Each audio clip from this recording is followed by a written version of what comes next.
The one who makes you laugh the hardest is often the one who's hurting the most. They're magnetic, irresistible. The ones who can shift a room's entire emotional temperature with a single joke. They're the ones who always know what to say, how to say it, when to say it, so no one else has to feel uncomfortable. You've met them, you've likely been them. But here's the contradiction no one wants to talk about.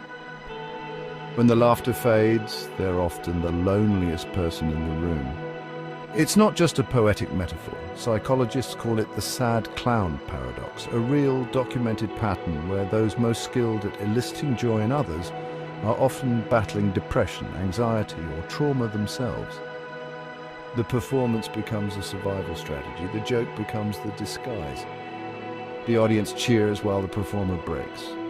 And that's the truth buried inside the smile, the tears of the clown. Carl Jung, the Swiss psychologist who devoted his life to understanding the human psyche, called this the persona, the social mask we wear to survive. He wrote, "The persona is a kind of mask designed to make a definite impression upon others and to conceal the true nature of the individual." But what happens when the mask becomes more familiar than the face beneath it? What happens when applause becomes your only source of worth? You lose yourself, because the world doesn't love the whole you, it loves the version of you that performs. The one that keeps it light, the one that never makes things too real. And the truth is that performance started long before the spotlight. It began in childhood. When you learned that laughter got attention, that being funny kept people around. That making others feel good made you feel safe. And maybe it was the only time someone looked at you with warmth. So you kept doing it, sharpening it, polishing it, until the act became automatic. And somewhere along the way, you forgot it was an act. You became the character. There's a story, an old one, often forgotten, in Victor Hugo's The Man Who Laughs. It tells of a boy named Gwynplaine, whose face was surgically disfigured into a permanent grin. He became a performer, famous for his grotesque smile. Crowds adored him. They laughed, they clapped. But behind that carved grin was unbearable sorrow. No one saw it, no one cared. Because all they wanted was the show. And that's the tragedy of the clown's tears. The world sees the performance. It doesn't ask what it costs. But you feel it in the quiet after the event. When you're alone, when no one's asking for another joke. When the silence is loud and the laughter you gave others echoes back as emptiness. You wonder if they ever knew you at all. That's the beginning of this journey. Not a descent into despair, but an unmasking. A reckoning, a reclamation, not of your humor, that's a gift, but of your soul, the part you buried beneath the performance. Because there's one question you've avoided for too long, and it's not, why am I like this? It's, what have I lost by needing to be loved for only the parts of me that make others feel better? It's time to find out.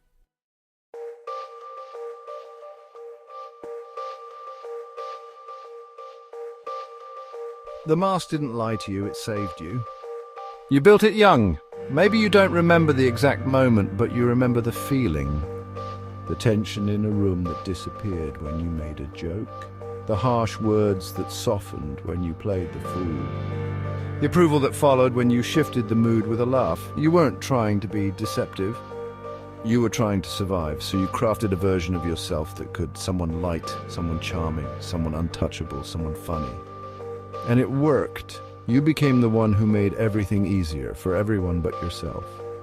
Carl Jung called this construction the persona, the mask worn to meet the demands of society. But it was James Hollis who took it one step further. He warned that what begins as a necessary strategy can calcify into a prison. We create a provisional personality, he wrote, crafted out of the strategies we learned as children to stay safe. And then we forget who we were before the performance began. This is not metaphor, it's your life. Because somewhere in the applause you disappeared. You became the friend everyone calls for a laugh, but never for depth. The one who keeps the energy up at the party, but goes home and wonders why it all feels so hollow. You're the mirror for everyone else's joy, but when it comes to your own sadness, you keep that off stage. And maybe at some point you started to notice it, the voice inside that whispers, "They don't really know me." The moments when your joke falls flat and the silence feels terrifying. The fear that if you stop performing, no one will stay. Even Robin Williams, brilliant, beloved, unstoppable, spoke of this. He called it the "please love me" syndrome. His most iconic characters were loud, wild, and endlessly entertaining. But he admitted they were also a way to speak truths he was too afraid to express as himself. Behind the mask was a man still asking, "If I'm not the entertainer, do I still deserve love?" That question haunts more people than you'd think, and here's the paradox no one talks about. The better the mask works, the more you fear taking it off. Because the love you receive is real, but it's not for you, it's for the act. And the longer you play that role, the more invisible you feel behind it. You become known everywhere, but understood nowhere.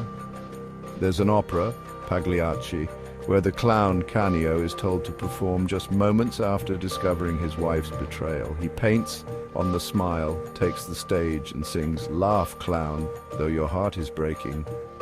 That aria, Vesti la Giubba, is haunting because it's the moment when the character becomes indistinguishable from the pain he's hiding.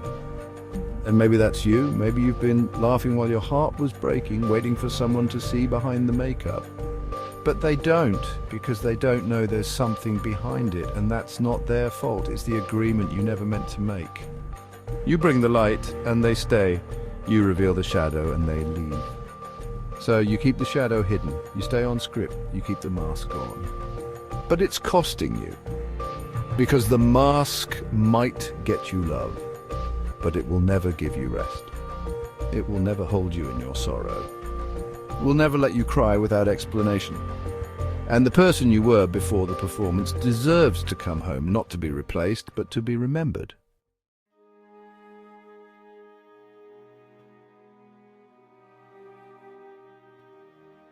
What if every laugh you ever gave was just a beautifully wrapped cry for help? What if the timing, the wit, the way you saved the room from silence was never just talent but training? A subtle form of camouflage, a survival skill dressed as charm. They laugh every time. You deliver the line, the tension breaks, and everyone breathes easier. But then the moment passes and something lingers, a stillness, a hollowness, an ache you can't explain. Because they laughed at the joke but never saw what it cost you to tell it. That's when it hits. The laughter wasn't a gift, it was a defense. Carl Jung called this the shadow, not evil, not pathological, just the parts of you that had nowhere else to go. The truth you weren't allowed to speak, so you buried it inside a joke. He wrote, "Everyone carries a shadow, and the less it is embodied in the individual's conscious life, the blacker and denser it is." And you became a master of deflection, of misdirection. You made yourself the punchline so no one would look too closely. You made your pain entertaining because raw sadness never got you the same kind of attention. You taught yourself how to hurt politely, but there's a difference between humor and hiding. The clown archetype has always been misunderstood. Take Victor Hugo's The Man Who Laughs. Gwynplaine's face was carved into a permanent grin, forcing him into a life of performance. His disfigurement made people laugh, but no one asked why he never stopped smiling, because his tragedy was profitable. His pain was aesthetic, and to the crowd that was enough. You've done the same, haven't you? You've made yourself palatable, digestible. You've taken the chaos and edited it down to the parts that make others comfortable. You've carried your trauma like a prop, present but silent. And the more the world claps, the more invisible you feel. Because the joke that covers the wound doesn't heal it. It preserves it. It wraps it in irony and delivers it with a bow. But underneath, the same grief keeps growing, the same loneliness deepens, the same child remains unheard. That child didn't need to be funny, they needed to be held. James Hollis called it the provisional personality, the false self we construct to manage pain. It's the part of you that says, if I keep everyone happy, no one will see how sad I am. And you've kept it going for years, with style, with genius, with grace. But now the echo feels different. The applause no longer fills you. Because something inside is stirring. Something is asking to be more than a performer. It's asking to be seen. The clown's tears aren't about weakness. They're not breakdowns or pity parties. They're truth. They are the soul's way of saying, I can't pretend forever. They are the moment when the armor becomes too heavy and the mask begins to slip, not to shame you, but to free you. Because your jokes were brilliant, but they were also warnings. And now it's time to ask the question you've avoided for too long. What have I lost by being the most likable version of myself?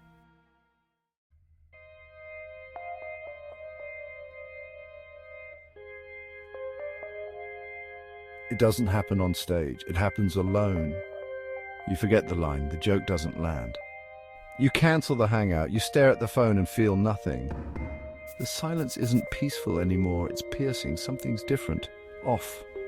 You try to rally to reset the rhythm, but the rhythm doesn't come. That's how the mask begins to crack.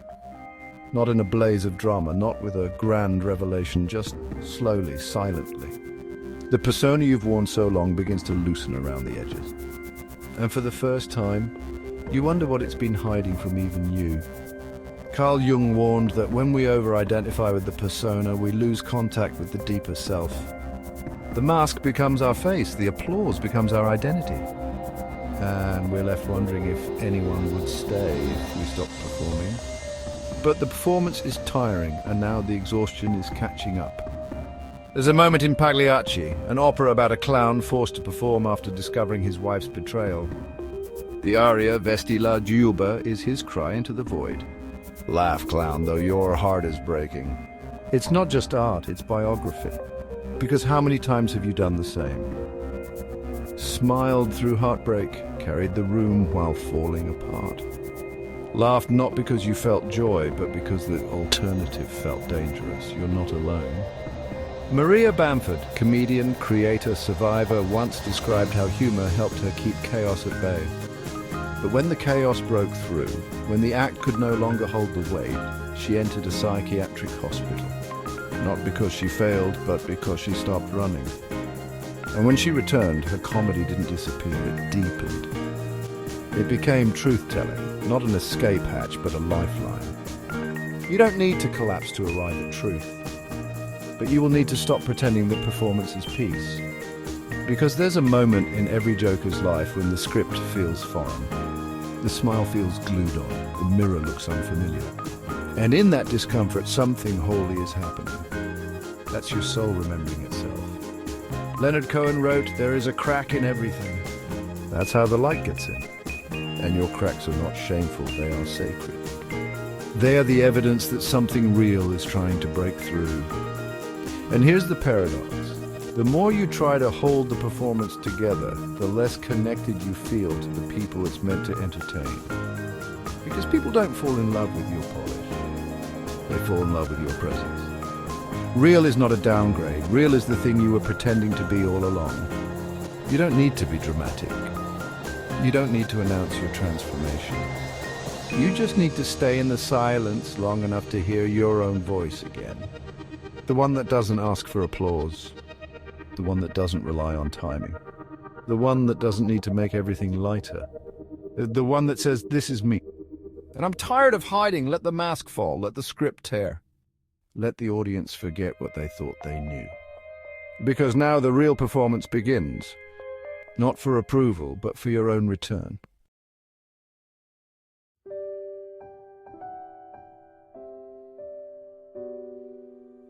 You always thought silence meant failure.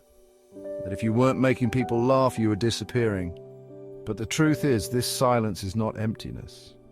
It's the sound of your soul returning. It begins with the pause. The moment you stop filtering your words through the lens of likability, the moment you don't reach for the joke, the moment you don't rescue the conversation from the heaviness it deserves. It feels strange at first, unnatural, like you've forgotten your lines. But what you're really feeling is the absence of the mask. Carl Jung called this the beginning of individuation.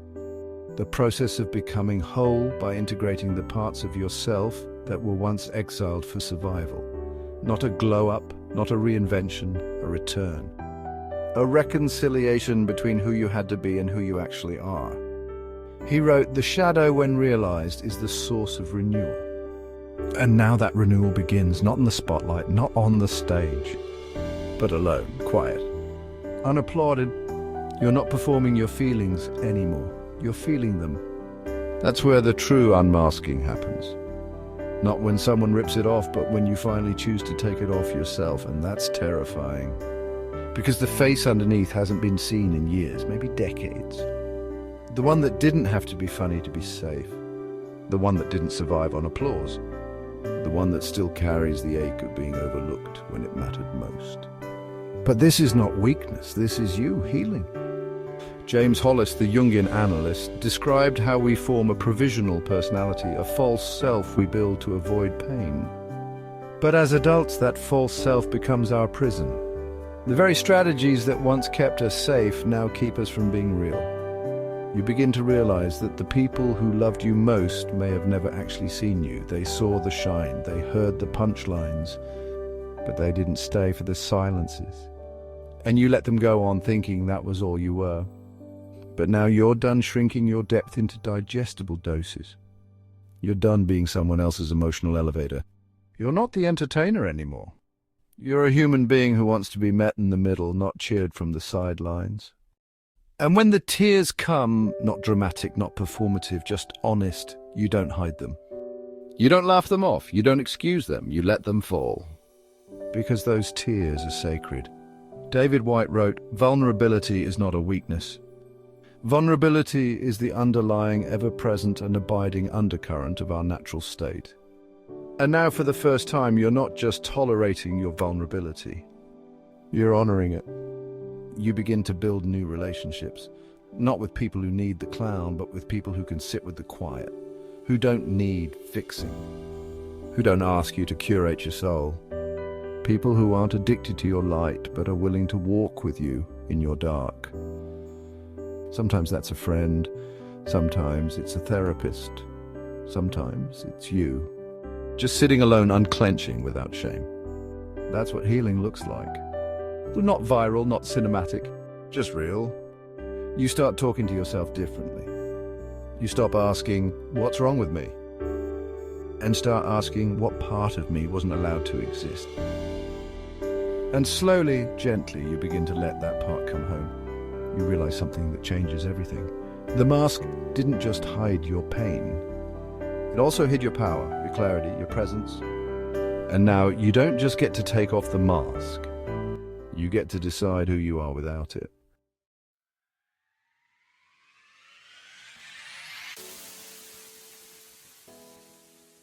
You still laugh, but now it sounds different. It's not manic, it's not deflective. It doesn't hide a wince, it doesn't dodge the moment. It rises from a deeper place, not as a weapon, not as a wall, but as truth, as resistance. Because when you've walked through your pain and come out the other side, laughter is no longer a mask. It's a mirror, and it says, "I've seen the worst of myself. I've held the child I used to silence. I'm not laughing to run, I'm laughing because I stayed." The clown still lives in you, but they're not a performer now, they're a teacher, a storyteller, the keeper of paradox. Carl Jung spoke of the trickster not just as a mischief maker, but as a sacred disruptor of illusions. The one who exposes what others are too afraid to face. The trickster doesn't destroy truth, they free it, and now that's you. Because your humor no longer seeks to distract, it seeks to connect. Maria Bamford, comedian, survivor, soul alchemist, didn't get rid of her comedy after her mental health collapse. She deepened it. She turned it into a flashlight in the dark. Her jokes became confessions, invitations, lifelines. That's what you're doing now, not entertainment, revelation, and that changes everything. Because the people who laugh with you now, they're not laughing to avoid something. They're laughing because they recognize it. They feel it too. And in that moment, your story becomes a bridge. You don't crave applause anymore, you crave alignment. You don't need validation, you need resonance. You don't want to be admired, you want to be understood. And yes, you still find the absurdity in life. You still crack the line that lightens the tension. But now your humor is sacred. Not because it's safe, but because it's real. You found the most dangerous kind of freedom. The kind where you no longer owe anyone a performance. And in that space, something wild and holy happens. You begin to feel joy, not the manic joy that disappears the second you're alone, but the kind that stays. The kind that exists even when no one's watching. The kind that survives the silence. Because this isn't about becoming someone else. It's about recovering who you were before you had to be funny to be loved. And now that person, the one who feels deeply, who thinks differently, who's both light and shadow, is here, still scarred, still healing, still soft, but fully alive. You've made it this far. And if you're here, still listening, still breathing, still peeling the paint from your smile, then you're ready. Ready to use your laughter not to hide, but to reveal. Ready to let others see the soul behind the script. Ready to tell the story that doesn't fit in a joke. And if this cracks something open and you say something, in the comments, in your journal, in your life. Because someone else is still wearing the mask you just took off. And they need to know it's okay to let it fall.